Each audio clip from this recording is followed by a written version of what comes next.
السلام عليكم ورحمة الله. بسم الله الرحمن الرحيم.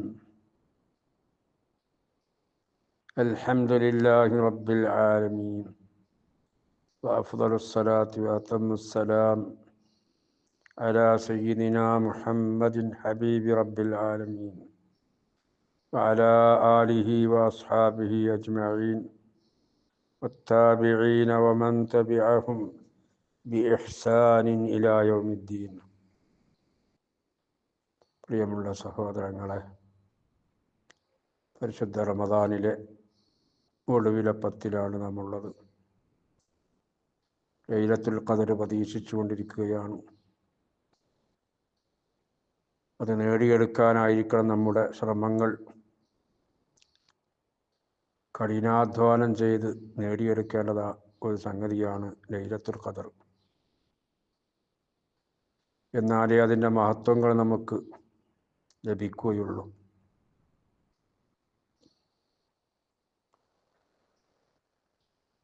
നമ്മൾ മഗ്ഫിറത്തിനെ സംബന്ധിച്ചാണ് പറഞ്ഞുകൊണ്ടിരുന്നത്. സാലിഹായ അമലുകളെ കൊണ്ട് നമ്മുടെ ദോഷങ്ങൾ, ചെറുദോഷങ്ങളൊക്കെ പൊറുക്കപ്പെടും. അതിന് ഇന്നലെ നമ്മൾ ഉദാഹരണമായി 5 നേരത്തെ നിസ്കാരത്തെ പറഞ്ഞു.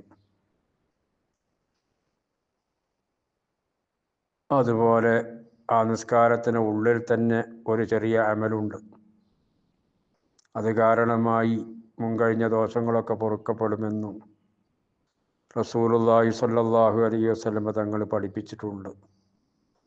അത് ഏതാണെന്ന് പരിശോധിക്കാം. ഇദാ അമ്മനൽ ഇമാമു ഫഅമ്മിനു. ഇമാം ആമീൻ എന്ന് പറഞ്ഞാൽ നിങ്ങൾ ആമീൻ പറയൂ. ഫഇന്നഹു മൻ വാഫഖ തഅ്മീനുഹു തഅ്മീനൽ മലായിക. എന്തുകൊണ്ട് ഒരുത്തൻ്റെ ആമീൻ മലക്കുകൾ ആമീനുമായി യോജിച്ചു വന്നാൽ ഗുഫിറ ലഹു മാ തഖദ്ദമ മിൻ ദംബി. അവനിക്ക് അവൻ മുൻകഴിഞ്ഞു പോയ ദോഷങ്ങളൊക്കെ പൊറുക്കപ്പെടും എന്ന് റസൂലുള്ളാഹി സ്വല്ലല്ലാഹു അലൈഹി വസല്ലം തങ്ങൾ പറഞ്ഞു. അവിടെ ഒന്ന് ശ്രദ്ധിക്കേണ്ടത്, ഇമാം ആമീൻ എന്ന് പറഞ്ഞാൽ അപ്പോഴാണ്, പറയാൻ തുടങ്ങുമ്പോൾ ഇമാമിൻ്റെ കൂടെയാണ് നമ്മൾ ആമീൻ പറയേണ്ടത്. ഉമൂമീങ്ങൾ ആമീൻ പറയേണ്ടത്. വലദ്ദാല്ലീൻ എന്ന് ഫാത്തിഹ ഓതിക്കഴിഞ്ഞ് ഒരു ശ്വാസം വിട്ടതിന് ശേഷമൊക്കെ ഇമാം ആമീൻ പറയുള്ളൂ. ഇത് വലദ്ദാല്ലീൻ എന്ന് കേൾക്കുന്ന മുഴുവനാക്കുന്നതിന് മുമ്പേ തന്നെ പെടുന്ന ആമീൻ കേൾക്കുന്ന പറയലാണ് പല സ്ഥലത്തും കണ്ടുകൊണ്ടിരിക്കുന്നത്. അത് മാറണം. അല്ലഞ്ഞാൽ ഈ മഹത്വം നമുക്ക് നഷ്ടപ്പെടും. ഈ ഹദീസിൽ നബി സല്ലല്ലാഹു അലൈഹി വസല്ലം തങ്ങൾ പറഞ്ഞത് ഇമാം ആമീൻ പറയുമ്പോഴാണ് മലക്കുകൾ ആമീൻ പറയൽ. ജമാഅത്തായി നിസ്കരിക്കുന്നതിൻ്റെ മഹത്വം കൂടി നമ്മൾ മനസ്സിലാക്കണം. ഇതിലൂടെ നമ്മൾ ഇമാമും ജമാഅത്തുമായി നിസ്കരിക്കുമ്പോൾ നമ്മുടെ കൂടെ മലക്കുകളും ഉണ്ടാകും. മലക്കുകൾ നമ്മുടെ കൂടെ നിസ്കരിക്കുന്നുണ്ട്, പക്ഷെ മലക്കുകളെ നമ്മൾ കാണൂല എന്ന് മാത്രമേ ഉള്ളൂ. അവർ നമ്മുടെ നിസ്കാരത്തിൽ ജമാഅത്തിൽ പങ്കെടുക്കുന്നുണ്ട്. അവരേതായാലും മോശക്കാരല്ലല്ലോ, അവർ മഅസൂമീങ്ങളാണ്, അള്ളാഹുവിൻ്റെ ആദരിക്കപ്പെട്ട അടിമകളാണ് എന്ന കാര്യത്തിൽ യാതൊരു സംശയമില്ലല്ലോ. അപ്പം നമ്മുടെ അമലും അവരെ അമലും കൂടിച്ചേരുമ്പോൾ അത് സ്വീകാര്യതയ്ക്ക് വളരെ അനുകൂലമായി തീരും. ഇവിടെ ആമീൻ പറയുമ്പോൾ മലക്കുകൾ ആമീൻ പറയുന്നു. മലക്കുകളുടെ ആമീനും നമ്മളെ ആമീനും കൂടി ജോയിൻ്റായി വരുമ്പോൾ നമ്മളെ ആമീൻ മോശമാണെങ്കിലും മലക്കുകളുടെ ആമീന് പവറുള്ളതാണ്. അപ്പം പവറുള്ള ആമീനോടെ നമ്മുടെ ആമീൻ ഒത്തുചേരുമ്പോൾ അത് കാരണമായി നമ്മുടെ ദോഷങ്ങളൊക്കെ പൊറുക്കപ്പെടുകയാണ്. അപ്പം നമ്മൾ പ്രത്യേകം ശ്രദ്ധിക്കേണ്ടത്, മദ്ഹബിൻ്റെ ഇമാമുകളിടയിൽ ഖിലാഫുള്ള മസ്അലയാണ്. എല്ലാവരും ആമീൻ പറയുന്ന കാര്യത്തിൽ ആർക്കും തർക്കമൊന്നുമില്ല. പക്ഷേ ചിലർ നമ്മളെ മദ്ഹബ് അനുസരിച്ച് ഇമാമ് ഉറക്കെ ആമീൻ പറയണമെന്നാണ്.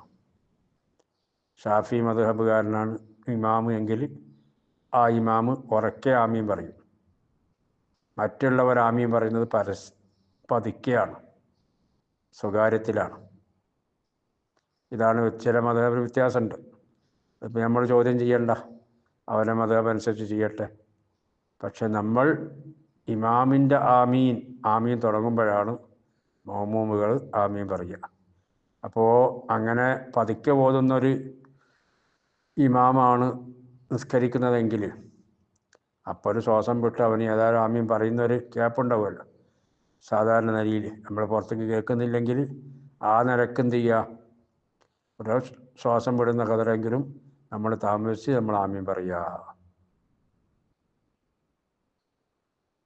ഇതൊക്കെ ശ്രദ്ധിച്ചാൽ ഒരുപാട് പുണ്യം നമുക്ക് നേടിയെടുക്കാൻ കഴിയും. പിന്നെ നിസ്കാരത്തിൻ്റെ പുറത്തേക്ക് കൊണ്ട് വന്നാൽ, നിസ്കാര ശേഷം സലാം വീട്ടി കഴിഞ്ഞാൽ ദിക്റുകളും തസ്ബീഹുകളൊക്കെ ഉണ്ടല്ലോ.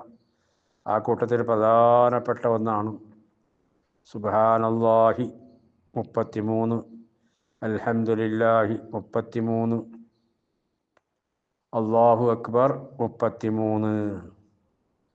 റസൂലുള്ളാഹി സ്വല്ലല്ലാഹു അലൈഹി വസല്ലം തങ്ങൾ പഠിപ്പിച്ചതാണ്. എല്ലാ നിസ്കാരത്തിന് ശേഷവും ഒരാൾ സുബ്ഹാനല്ലാഹ് 33, അൽഹംദുലില്ലാഹ് 33, അല്ലാഹു അക്ബർ 33, അങ്ങനെ 99ആയി. പിന്നെ ലാ ഇലാഹ ഇല്ലല്ലാഹു വഹ്ദഹു ലാ ശരീക ലഹ് ലഹുൽ മുൽക്കു വലഹുൽ ഹംദ് വഹുവ അലാ കുല്ലി ഷൈഇൻ ഖദീർ എന്ന് ഒരു പ്രാവശ്യം പറഞ്ഞ് 100 പൂർത്തിയാക്കിയാൽ ഗുഫിറത് ലഹു ദുനൂബുഹു, അവൻ്റെ ദോഷങ്ങൾ അവനക്ക് പൊറുക്കപ്പെടും. വലൗ കാനത് മിസ്ല സബദിൽ ബഹർ, സമുദ്രത്തിലെ നുരകളെപ്പോലെ അത്രത്തോളം കൂടുതലുള്ള ദോഷങ്ങളാണെങ്കിലും പൊറുക്കപ്പെടും. സമുദ്രത്തിലിങ്ങനെ നുരകൾ നമ്മൾ കാണുമല്ലോ, ആ നുരകൾ എത്ര പോലെ ഉണ്ടാവും എന്നതുപോലെ അത്രത്തോളം ദോഷങ്ങളുണ്ടെങ്കിലും അതൊക്കെ അവനക്ക് പൊറുക്കപ്പെടുമെന്ന് റസൂലുള്ളാഹി സ്വല്ലല്ലാഹു അലൈഹി വസല്ലം തങ്ങൾ പഠിപ്പിച്ചു. ഇവിടെ നമ്മൾ ശ്രദ്ധിക്കേണ്ടതുണ്ട്. സുബ്ഹാനല്ലാഹ്, ഇന്നിപ്പോൾ പലരും അങ്ങനെ ചിലരിലൊക്കെ ചെല്ലറുണ്ട്. പക്ഷെ ചെല്ലൽ എപ്പോഴാണ്, ഏത് രൂപത്തിലാണ്, നമ്മളാരും ശ്രദ്ധിച്ചിട്ടുണ്ടോ? അതതിൻ്റെ മട്ടം പോലെ നമ്മളാരും ചെല്ലലുണ്ടോ? കമ്പ്യൂട്ടറിൻ്റെ കീബോർഡിൽ നിൽക്കുന്നത് പോലെ ഇങ്ങനെ കടകടകടച്ചിട്ട് വിരലിങ്ങനെ അനക്കിങ്ങനെ ഇരിക്കുക എന്നല്ലാതെ, ഈ പറയുന്നത് സുബ്ഹാനല്ലാഹി എന്ന് പറഞ്ഞ ലാസ്റ്റ് ഒരു ഹാ ഉണ്ട്, സുബ്ഹാനല്ലാഹ് അല്ലെങ്കിൽ സുബ്ഹാനല്ലാഹി എന്ന് പറഞ്ഞിട്ട് ആ ഹാ പലപ്പോഴും നമ്മൾ ചെല്ലുമ്പോൾ അത് നഷ്ടപ്പെട്ടു പോവുകയാണ്. സുബ്ഹാനല്ലാഹ് എന്ന് പറഞ്ഞ് ലാസ്റ്റ് ഒരു ഹാ ഉണ്ട്. ആ ഹാവിൻ്റെ മേൽ വഖഫ് ചെയ്യുകയാണെങ്കിൽ, നിർത്തുകയാണെങ്കിൽ സുബ്ഹാനല്ലാഹ് ഹാ ഇങ്ങോട്ട് വരണം, ഉള്ളിൽ നിന്ന് പുറത്തോട്ട് വരണം. അല്ലെങ്കിൽ സുബ്ഹാനല്ലാഹി എന്ന് കസറ് ചെയ്ത് പറയാം. ഇതാരാ പറയുന്നത്? പലപ്പോഴും നമ്മൾ ചെല്ലുമ്പോൾ ഹാവ് നഷ്ടപ്പെടാം. സുബ്ഹാനല്ലാഹ് സുബ്ഹാനല്ലാഹ് സുബ്ഹാനല്ലാഹ് സുബ്ഹാനല്ലാഹ്, ഹായോടെ. അതുപോലെ അൽഹംദുലില്ലാഹ് അൽഹംദുലില്ലാഹ്, അവിടെയുണ്ട് ഹാവ്. അൽഹംദുലില്ലാഹി വെക്കുന്നില്ലെങ്കിൽ അൽഹംദുലില്ലാഹി അൽഹംദുലില്ലാഹി, അങ്ങനെ പറഞ്ഞ് ഹാവ് നഷ്ടപ്പെടാതെ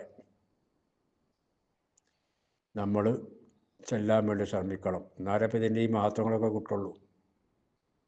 അൽഹംദുലില്ലാഹി അൽഹംദുലില്ലാഹ്, ഹാവ് വരുന്ന രൂപത്തിൽ അങ്ങനെ 33 പൂർത്തിയാക്കണം. പിന്നെ അല്ലാഹു അക്ബർ 33, ഇതും പൂർത്തിയാക്കി ലാ ഇലാഹ ഇല്ലല്ലാഹു വഹ്ദഹു ലാ ശരീക ലഹ് ലഹുൽ മുൽക്കു വലഹുൽ ഹംദു വഹുവ അലാ കുല്ലി ഷൈഇൻ ഖദീർ എന്നുകൂടി പറഞ്ഞാൽ അവൻ്റെ ദോഷങ്ങളൊക്കെ പൊറുക്കപ്പെടും. ഇനി ഇതേപോലെ തന്നെ നിസ്കാരത്തിന് മുമ്പ് വുളൂ ആണല്ലോ. നിസ്കാരത്തിന് മുമ്പ് വുളൂ ചെയ്യണം. വുളൂ ഇല്ലാതെ നിസ്കരിക്കാൻ പറ്റൂലല്ലോ. ആ വുളൂ ചെയ്യുന്നതോടുകൂടെ തന്നെ ഒരു മനുഷ്യൻ ദോഷമുക്തനായി മാറുകയാണ്. റസൂലുള്ളാഹി സ്വല്ലല്ലാഹു അലൈഹി വസല്ലം തങ്ങൾ പഠിപ്പിച്ച ഹദീസിൽ കാണാം, വല്ലവനും വുളൂ ചെയ്താൽ അവൻ്റെ വുളൂ ചെയ്യുന്ന സമയത്ത് അവൻ്റെ മുഖം കഴുകിയാൽ ആ മുഖത്തിലൂടെ അവൻ ചെയ്ത തെറ്റുകൾ, മുഖത്താണല്ലോ കണ്ണുള്ളത്, കണ്ണ് മറ്റുള്ള അവയവങ്ങളൊക്കെ ഉള്ളത്, കണ്ണ്, മൂക്ക്, നാവ് ഇതുപോലുള്ള ഇതെല്ലാം ഉള്ളത് മുഖത്താണ്. ആ അവയവങ്ങളെ കൊണ്ട് ചെയ്ത ദോഷങ്ങളൊക്കെ അവരിൽ നിന്ന് ഉതിർന്ന് വീഴും ആ വെള്ളത്തോടു കൂടി. പിന്നെ കൈയാണ്, രണ്ട് കൈ കൊണ്ട് ചെയ്ത തെറ്റുകളൊക്കെ അതുകൊണ്ട് അത് കഴുകലോടുകൂടി അതും ശുദ്ധമായി ആ വെള്ളത്തോടു കൂടി അതൊക്കെ നീങ്ങിപ്പോകും, ഉതിർന്ന് വീഴും. പിന്നെ രണ്ട് കാല് ലാസ്റ്റ് കഴുകുന്നത്, ആ രണ്ട് കാല് കഴുകുമ്പോൾ കാല് കൊണ്ട് എന്ത് തെറ്റൊക്കെയാണ് ചെയ്തത് ആ തെറ്റുകളൊക്കെ അതോടുകൂടി അത് കഴുകലോടുകൂടി അവരിൽ നിന്ന് ഉതിർന്ന് വീഴും. അങ്ങനെ ഒതു കഴിയുന്നതോടുകൂടി അവൻ നഖിയ്യം മിന ദുനൂബ്, ദോഷത്തിനെ തൊട്ട് ശുദ്ധമായിട്ട് അവൻ ചെയ്യും, മാറും. ദോഷങ്ങളെ തൊട്ട് ശുദ്ധവാനായി മാറും, ശുദ്ധിയുള്ളവനായി മാറും, ഒരു ദോഷവും പിന്നെ ഇല്ലാത്തൊരവസ്ഥയിലേക്ക് മാറും. അപ്പോൾ വുളുവിൻ്റെ ഇടയിൽ വുളുവിൻ്റെ ചെയ്യുന്ന ആ പ്രവർത്തനത്തിലൂടെ ഓരോ അവയവങ്ങൾ കഴുകുമ്പോഴും ആ അവയവങ്ങളെ കൊണ്ട് ചെയ്ത ദോഷങ്ങളൊക്കെ അതോടുകൂടി ആ വെള്ളത്തോടു കൂടി ഇങ്ങനെ ഉതിർന്ന് വീഴുകയാണ് എന്ന് റസൂലുള്ളാഹി സ്വല്ലല്ലാഹു അലൈഹി വസല്ലം തങ്ങൾ പഠിപ്പിച്ചതായിട്ട് കാണാം. ഇങ്ങനെ എല്ലാ സാലിഹായ അമലുകളും അതിനോടനുബന്ധിച്ച് ദോഷങ്ങൾ പൊറുക്കപ്പെടുന്നതായി പല ഹദീസിലും നമുക്ക് കാണാൻ കഴിയും. ഇൻഷാ അല്ലാഹ് ഇതിൻ്റെ ബാക്കി ഭാഗം നമുക്ക് അടുത്ത ക്ലിപ്പിൽ പറയാം. അല്ലാഹു സുബ്ഹാനഹു വ തആല നമ്മുടെ സൽക്കർമ്മങ്ങളൊക്കെ കബൂലാക്കട്ടെ. വുളൂ ആവട്ടെ, നിസ്കാരമാവട്ടെ, തസ്ബീഹാവട്ടെ, എല്ലാം അല്ലാഹു തആല കബൂലാക്കട്ടെ. അതെല്ലാം നമ്മുടെ പാപങ്ങൾ പൊറുക്കപ്പെടാൻ അല്ലാഹു നിമിത്തമാക്കട്ടെ.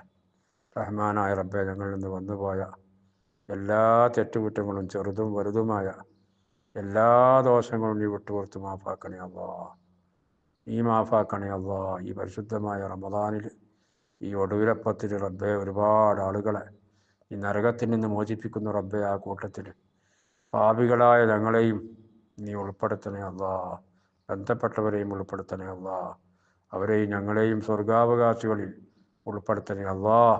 മാഫ് ചെയ്യുക എന്നത് എനിക്ക് ഇഷ്ടമുള്ള കാര്യമാണ് റബ്ബേ. ഞങ്ങളെ തൊട്ടും ഞങ്ങളെ ബന്ധപ്പെട്ടവരെ തൊട്ടും ഇഷ്ടജനങ്ങളെ തൊട്ടും നീ മാഫാക്കണേ അല്ലാഹ്, നീ മാഫാക്കണേ അല്ലാഹ്. റഹ്മാനായ റബ്ബേ, ഞങ്ങൾക്കും ഞങ്ങളുടെ കുടുംബത്തിലും ജീവിച്ചിരിക്കുന്ന എല്ലാവർക്കും ആഫിയത്തുള്ള ദീർഘായുസ് നിന്റെ പൊരുത്തത്തിലായി നൽകണേ അല്ലാഹ്.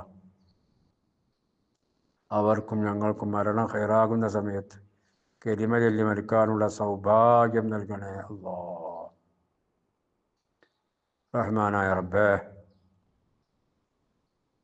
ഞങ്ങളുടെ കുടുംബത്തിൽ നിന്ന് പലരും മരിച്ചു പോയിട്ടുണ്ട്. മാതാപിതാക്കൾ, സഹോദര സഹോദരിമാർ, മറ്റ് ബന്ധുമിത്രാദികൾ, റബ്ബേ അവർക്കൊക്കെ നീ അവരുടെ ഖബർ ജീവിതം സന്തോഷത്തിലാക്കണേ അല്ലാഹ്. വല്ല പ്രയാസത്തിലും പെട്ടിട്ടുണ്ടെങ്കിൽ നീ സലാമത്ത് നൽകണേ അല്ലാഹ്. റഹ്മാനായ റബ്ബേ, ഞങ്ങൾക്കും ഞങ്ങളോട് ബന്ധപ്പെട്ടവർക്കും പലവിധ അസുഖങ്ങളുണ്ട്, നീ സുഖപ്പെടുത്തണേ അല്ലാഹ്, നീ സുഖപ്പെടുത്തണേ അല്ലാഹ്. മാരകമായ രോഗങ്ങളെ തൊട്ട് അവരും ഞങ്ങളും കാത്തുരക്ഷിക്കണേ അല്ലാഹ്. ജീവിതകാലം, ജീവിതാവസാനം വരെ ആഫിയത്തോടു കൂടി റബ്ബേ നിനക്ക് ഇബാദത്ത് ചെയ്യാനുള്ള തൗഫീഖ് നൽകണേ അല്ലാഹ്. റബ്ബേ, ഒരുപാട് ആളുകൾ പല പ്രയാസങ്ങളിലും അകപ്പെട്ടിട്ടുണ്ട്. റബ്ബേ, അവർക്കൊക്കെ സലാമത്ത് നൽകണേ അല്ലാഹ്, സലാമത്ത് നൽകണേ അല്ലാഹ്, മോചനം നൽകണേ അല്ലാഹ്. റഹ്മാനായ റബ്ബേ, ഗൾഫിലെ യുദ്ധഭീഷണി ഉയർത്തിക്കളയണേ അല്ലാഹ്. പ്രതിസന്ധികൾ നീക്കം ചെയ്ത് സമാധാനം പുനഃസ്ഥാപിക്കണേ അല്ലാഹ്. ഒരുപാട് ആളുകൾ അതുകൊണ്ട് വിഷമിച്ചു കൊണ്ടിരിക്കുന്ന റബ്ബേ, നീ സലാമത്ത് നൽകണേ അല്ലാഹ്. റഹ്മാനായ റബ്ബേ, എല്ലാ മുഅ്മിനീങ്ങൾക്കും മുഅ്മിനാത്തിനും പൊറുക്കണേ അല്ലാഹ്. മുസ്ലിമീങ്ങൾക്ക് ഇസ്സത്ത് നൽകണേ അല്ലാഹ്. ലൈലത്തുൽ ഖദറിൻ്റെ എല്ലാ പുണ്യങ്ങളും ഞങ്ങൾക്ക് നീ നൽകണേ അല്ലാഹ്. അതിൻ്റെ ഖൈറാത്ത് ഞങ്ങൾക്ക് നീ തടയല്ല അല്ലാഹ്. ആമീൻ ബിറഹ്മതിക യാ അർഹമർ റഹീമീൻ. സല്ലല്ലാഹു അലൈഹി വസല്ലം അലാ സയ്യിദിനാ മുഹമ്മദ് വആലിഹി വസഹബിഹി അജ്മഈൻ. സുബ്ഹാന റബ്ബിക റബ്ബിൽ ഇസ്സത്തി അമ്മാ യസിഫൂൻ വസലാമുൻ അലൽ മുർസലീൻ വൽഹംദുലില്ലാഹി റബ്ബിൽ ആലമീൻ.